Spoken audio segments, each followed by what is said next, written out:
Hello and welcome, I'm Cameron Walker and this is GBN Royal.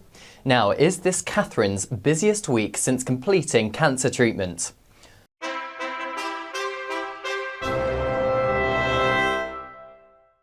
Now, on Monday, the Princess of Wales unexpectedly joined her husband at London's Guildhall, surprising Holocaust survivors, commemorating 80 years since the liberation of the former Nazi death camp Auschwitz.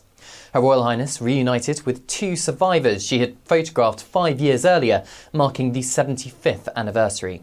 Catherine hugged and held hands with them and said it was a great honour to attend the event, remembering the 6 million Jewish people murdered during the Holocaust.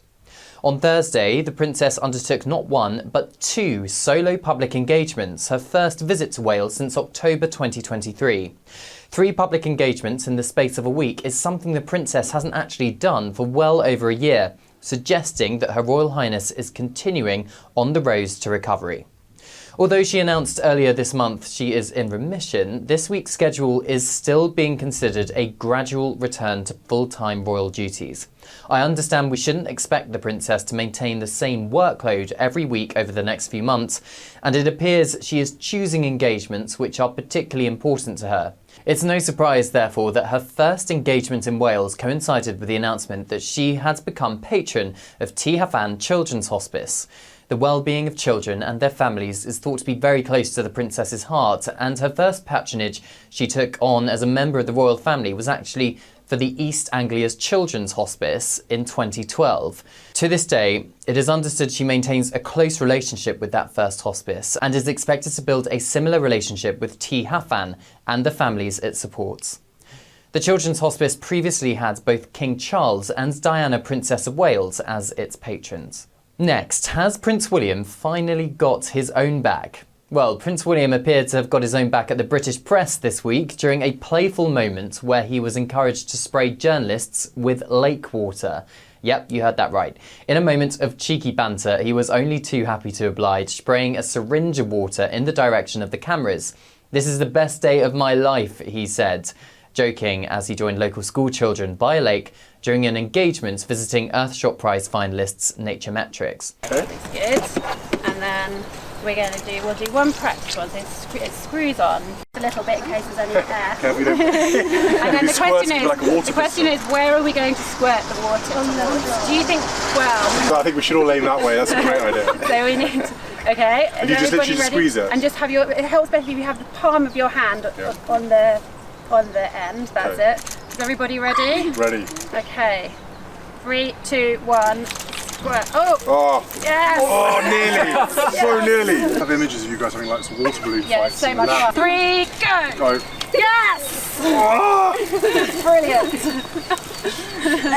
Good effort, everyone. The British company uses cutting-edge environmental DNA technology to track biodiversity, and since being named as an Earthshot Prize finalist, Naturemetrics has secured $25 million in funding with backing from Earthshot's Launchpad investment platform to scale its technology worldwide and have an impact. The company has built an intelligence platform that transforms complicated biodiversity data into clear insights for businesses. So this means that companies in industries like construction, agriculture, and energy can actually see how their operations affect local ecosystems and, in theory, make smarter environmental decisions. Moving on now, and a curry fit for a king. Well, ever wondered how King Charles likes to take his curry? Well, never fear, I have the answer for you right now. His Majesty has travelled thousands of miles around the globe during his lifetime, experiencing different cuisines, but it was much closer to home this week that the King revealed the ideal level of spice. Welcoming newly elected MPs and members of the House of Lords to Buckingham Palace on Wednesday for a reception, the King told Deirdre Costigan, Labour MP for Ealing Southall, that he does not like his curry too strong. Miss Costigan chatted with King Charles about his love of curries, but revealed he doesn't particularly enjoy dishes that are too spicy. The MP for Ealing Southall told the Press Association, "So I said I'm from Ealing Southall, and straight away he was like, oh yes, we knew it was Little India, and he talked about his love of curries. And he also said, you've got a big Sikh community there, don't you? So I asked him to come to Ealing Southall and check out the curry. I hope he will. But he also recognised straight away I had an Irish accent. He said, "You're Irish," and he said it would be great to get a state visit as well. Next, this is what we know about the latest royal premature birth. On Wednesday, Buckingham Palace announced Princess Beatrice had given birth to a new daughter, Athena Elizabeth Rose. I understand the 11th in line to the throne was not due until early spring, suggesting the latest addition to the royal family was born several weeks premature. In December, doctors advised the pregnant Princess Beatrice not to travel long distances, persuading her to change her Christmas plans.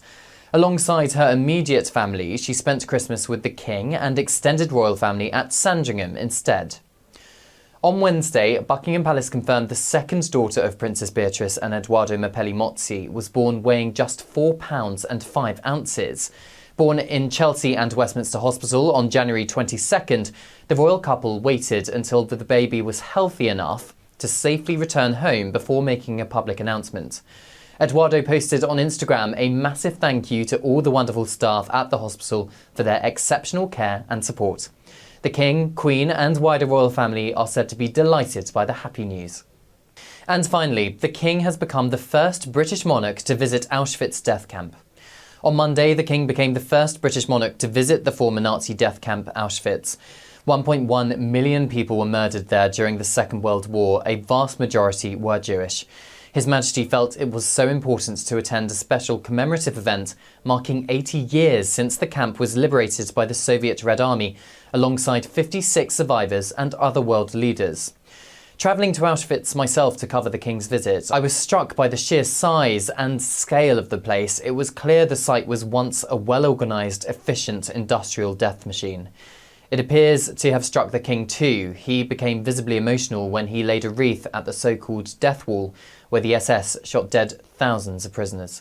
He spent a good while staring at the wall in quiet reflection, having laid the wreath, which read "In Special Remembrance," written in his own hand.